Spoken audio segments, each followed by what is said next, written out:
রাজ্যে বিধানসভা নির্বাচন আসন্ন, যদিও দিনক্ষণ এখনো ঘোষণা হয়নি, ফলে খুব স্বাভাবিকভাবেই কোনো প্রার্থীও ঘোষণা হয়নি। কিন্তু এরই মধ্যে ঘটে গেল বড় ঘটনা। কার্যত শুরু হয়ে গেল নির্বাচনী প্রচার। ভাবছেন ভোটের দিনক্ষণ ঘোষণা না হতেই নির্বাচনী প্রচার, এমন আবার হয় নাকি? অবাক লাগলেও এমনটাই হয়েছে। প্রার্থী ঘোষণা না হতেই বারাবণীতে শুরু নির্বাচনী প্রচার। দেওয়াল লিখন ঘিরে তৃণমূল বিজেপি তরজা একেবারে তুঙ্গে। পশ্চিমবঙ্গের 2026 সালের বিধানসভা নির্বাচনের দিনক্ষণ এখনো ঘোষণা হয়নি। কোনো রাজনৈতিক দলই এখনো আনুষ্ঠানিকভাবে প্রার্থী তালিকাও প্রকাশ করেনি। কিন্তু তার আগেই পশ্চিম বর্ধমান জেলার বারাবণী বিধানসভা কেন্দ্রে নির্বাচনী প্রচারের হাওয়া। বারাবণী কেন্দ্রের বর্তমান বিধায়ক তথা তৃণমূল কংগ্রেস নেতা বিধান উপাধ্যায়ের নামকে সামনে রেখে সালানপুর ব্লকের একাধিক এলাকায় দেওয়াল লিখনের মাধ্যমে প্রচার শুরু হয়ে গেছে বলে জানা যাচ্ছে। 2026-এ আবারও বিধান উপাধ্যায় স্লোগান তুলে শুরু হয়েছে প্রচার। স্থানীয় তৃণমূল নেতৃত্বের দাবি, বিধান উপাধ্যায় দীর্ঘদিন ধরে শিল্পাঞ্চল ও গ্রামীণ এলাকার মানুষের পাশে থেকেছেন, তাই সাধারণ মানুষের আবেগ ও সমর্থন তার পক্ষেই রয়েছে। যদিও দলীয়ভাবে প্রার্থীর নাম এখনো ঘোষণা হয়নি। ভাবুন, আগে থেকেই প্রেশার বিল্ড আপের যে ট্যাকটিস, সেটা শুরু হয়ে গেছে তৃণমূল কংগ্রেসের অন্দরে। তৃণমূল নেতা ভোলা সিং এ বিষয়ে কি বলছেন শোনাবো আপনাদের। আপনি সবার আবেগে এটা লিখে দিচ্ছে, সবাই জানে দাদা এখানে 3বার নির্বাচন হয়েছে, নেক্সট নির্বাচনে উনি দাঁড়াতে যাচ্ছে, জিত দিতে যাচ্ছে, এলাকাতে জিতবে 200%। ও উৎসাহে লিখে দিচ্ছে। ছেলেগুলো কাকে বুঝান, কর্মীগুলো তো সব উৎসাহিত আছে। কোনো কি নির্দেশ দেওয়া হয়েছে দলের প্রতি? কোনো নির্দেশ এরকম নেই, কোনো নির্দেশ নেই। কর্মীগুলো যতটা আছে, কর্মী পার্টি যে আম পাবলিক, ওরাও চাইছে কি নামটা লেখাও, এই হিসাবে ওরা যেখানে চুন করছে ওখানে নামটাও বলছে লিখে, ওরা লিখে দিচ্ছে। দাদা, বিরোধীরা এখনো কিছুই করতে পারেনি, নিজেদের মধ্যে মারামারি করছে। সেখানে তৃণমূলের দেয়াল লেখা হয়ে গেল, বলা যায় যে তৃণমূল এগিয়ে। তৃণমূল বরাবরই এগিয়ে আছে, বিধায়ক বিধান উপাধ্যায় এগিয়ে আছে, আমাদের দিদি এগিয়ে আছে, আমাদের অভিষেক ব্যানার্জি এগিয়ে আছে। পশ্চিমবাংলে আমরাই এগিয়ে আছি, বাকি আর কেউ। রেকর্ড ভোটে বারাবণীতে জিতবে এবারও। রেকর্ড ভোটে জিতবে, বারাবণীতে রেকর্ড ভোটে জিতবে, পশ্চিমবাংলের রেকর্ড এবার আবার হবে। ফুচু বাউরি নামে স্থানীয় তৃণমূল নেতা বলেন, বারাবণীর মাটি মানেই বিধান উপাধ্যায়, তিনি 3বারের বিধায়ক, আমরা চাই তিনিই আবার প্রার্থী হন, তাই আগে থেকেই দেওয়াল লিখনের কাজ শুরু করেছি। দল থেকে দেওয়াল লিখনের নির্দেশ এসেছে, যদিও নাম লেখানোর নির্দেশ আসেনি। কিন্তু আমরা জানি আমাদের প্রার্থী তিনিই থাকবেন। তো তৃণমূল নেতা ফুচু বাউরি কি বলছেন শোনাবো। বারাবণের মাটি, মানিকবাজার ঘাটি। এখানে আমাদের এমএলএ সাহেব বিধান উপাধ্যায় মহাশয় 3বার এমএলএ, তো এখানে তো আর কেউ কিছু নাই। বারাবণী মানে আপনার বিধান উপাধ্যায়, তাই আমরা শুরু করে দিয়েছি যাতে আগে আমাদের কাজটা আগে বেড়ে থেকে দেওয়াল লেখন, এই জন্য আমরা করছি। কোনো কি দল থেকে কোনো মানে নির্দেশ এসছে দেওয়াল লেখনের বা কিছু? দেওয়াল লেখনের নির্দেশ এসছে, নাম লেখার নির্দেশ আসেনি, কিন্তু আমরা জানি আমাদের প্রার্থী বিধান উপাধ্যায়ই থাকে। কি করে এত ভরসা কি করে যাচ্ছে? আপনারা সাংবাদিক তো আপনারা ভালোই করে জানেন যে মার্কেটে কে থাকে, আপনারা তো দেখতে পাচ্ছেন যে মার্কেটে কে আছে।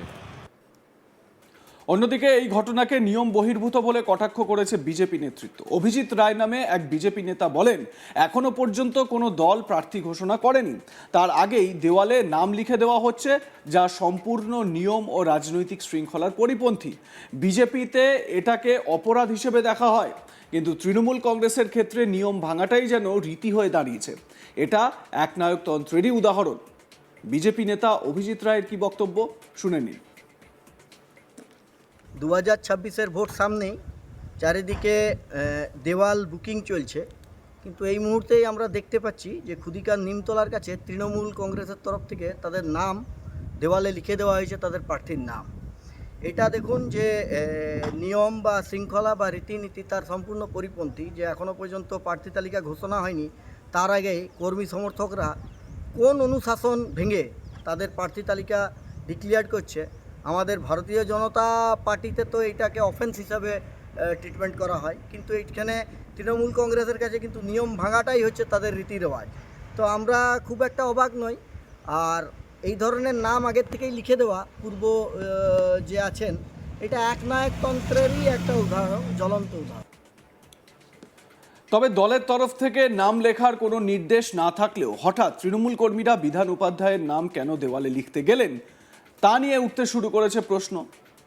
এবারে তৃণমূল কংগ্রেসের স্থানীয় নেতাকর্মী যারা রয়েছেন তারা কিন্তু ভীষণ রকমভাবে উচ্ছ্বাসী যে বিধান উপাধ্যায়কেই নতুন করে আবারও প্রার্থী ঘোষণা করা হবে এবং স্বাভাবিকভাবে এই বিষয়কে কেন্দ্র করে যেহেতু বিধান উপাধ্যায় সেখানে পরিচিত নাম, স্থানীয় লোকজন বলছেন বা স্থানীয় তৃণমূল নেতৃত্ব বলছেন যে একেবারে গ্রাসরুট লেভেলে কাজ করার লোক হচ্ছেন বিধান উপাধ্যায়। স্থানীয় গ্রামাঞ্চলের মানুষের মধ্যে জনপ্রিয়তা বিধান উপাধ্যায়ের তুঙ্গে, তো সেই কারণে বিধান উপাধ্যায়কে আরও একবার দল প্রার্থী ঘোষণা করবে। যদিও তৃণমূলের তরফ থেকে মানে তৃণমূল শীর্ষ নেতৃত্ব মমতা বন্দ্যোপাধ্যায়, অভিষেক বন্দ্যোপাধ্যায়ের তরফ থেকে এমন কোনো প্রতিশ্রুতি বা লিখিত কিছু দেওয়া হয়নি বা বলা হয়নি যে বিধান উপাধ্যায়কেই সেখানে আবার প্রার্থী করা হবে কিনা।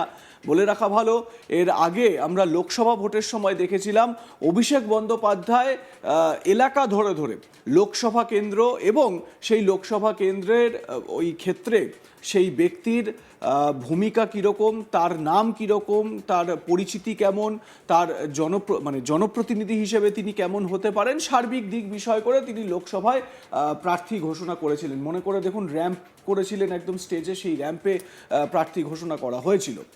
তো তৃণমূল কংগ্রেসের তরফ থেকে অভিষেক বন্দ্যোপাধ্যায় সাধারণ সম্পাদক হিসেবে যেই নামের ওপর শিলমোহর দেবেন সেই নামগুলোতেই যে ফাইনালি শিলমোহর পড়বে এবং তাদেরকেই যে প্রার্থী করা হবে, স্বাভাবিকভাবে এটা বোঝাই যায়। তো স্থানীয় ওই এলাকার এক বড় নেতা তৃণমূলের ভোলা সিং, তিনি এ বিষয়ে কি বলেছেন একবার শোনাই। আপনি সবার আবেগে এটা লিখে দিচ্ছে, সবাই জানে দাদা এখানে 3 বার নির্বাচন হয়েছে, নেক্সট নির্বাচনে উনি দাঁড়াতে যাচ্ছেন, জিততে যাচ্ছে, এলাকাতে জিতবেন 200%। ও উৎসাহে লিখে দিচ্ছে, ছেলেগুলো কাকে বুঝান, কর্মীগুলো তো সব উৎসাহিত আছে। কোনো কি নির্দেশ দেওয়া হয়েছে দলের প্রতি? কোনো নির্দেশ এরকম নেই, কোনো নির্দেশ নেই। কর্মীগুলো যতটা আছে, কর্মী পার্টি যে আম পাবলিক, ওরাও চাইছে কি নামটা লেখা হোক, এই হিসাবে ওরা যেখানে চুন করছে ওখানে নামটাও বলছে লিখছে, ওরা লিখে দিচ্ছে। দাদা, বিরোধীরা এখনো কিছুই করতে পারেনি, নিজেদের মধ্যে মারামারি করছে। সেখানে তৃণমূলের দেয়াল লেখা হয়ে গেল, বলা যায় যে তৃণমূল এগিয়ে। তৃণমূল বরাবরই এগিয়ে আছে, বিধান উপাধ্যায় এগিয়ে আছে, আমাদের দিদি এগিয়ে আছে, আমাদের অভিষেক ব্যানার্জি এগিয়ে আছে। পশ্চিমবাংলায় আমরাই এগিয়ে আছি, বাকি আর কেউ। রেকর্ড ভোটে বারাবণীতে জিতবে এবার, রেকর্ড ভোটে জিতবে, বারাবণীতে রেকর্ড ভোটে জিতবে, পশ্চিমবাংলার রেকর্ড এবার আবার হবে। এবারে স্বাভাবিকভাবে এই নিয়ে তো ওই এলাকায় একটা চর্চা শুরু হয়ে গিয়েছে। আগামী দিনে ভোট যত এগিয়ে আসবে তত দেখবেন জায়গায় জায়গায় এই রকমভাবে প্রেশার বিল্ড আপের একটা ট্যাকটিক্স চালু হবে। তৃণমূল কংগ্রেসের বিরুদ্ধে মানে বিজেপির এগেনস্টে কোন প্রার্থী দেবে সেইটার থেকেও তৃণমূলের অন্দরে দেখবেন প্রার্থীর একাধিক সব নাম কিন্তু চলে আসছে। যদি এই প্রার্থীকে নাম ঘোষণা করা হয় তাহলে অন্য পক্ষ খেপে যেতে পারে, তো এই সাবোতাজের একটা আশঙ্কাও দেখা দিতে পারে এক্ষেত্রে। তো যাই হোক, আমরা সেই সমস্ত আপডেট আপনাদের দিতে থাকবো। দেখতে থাকুন আজ তাক বাংলা, সাবস্ক্রাইব করুন আমাদের ইউটিউব চ্যানেলটি, বেল আইকন প্রেস করুন নোটিফিকেশন পেতে।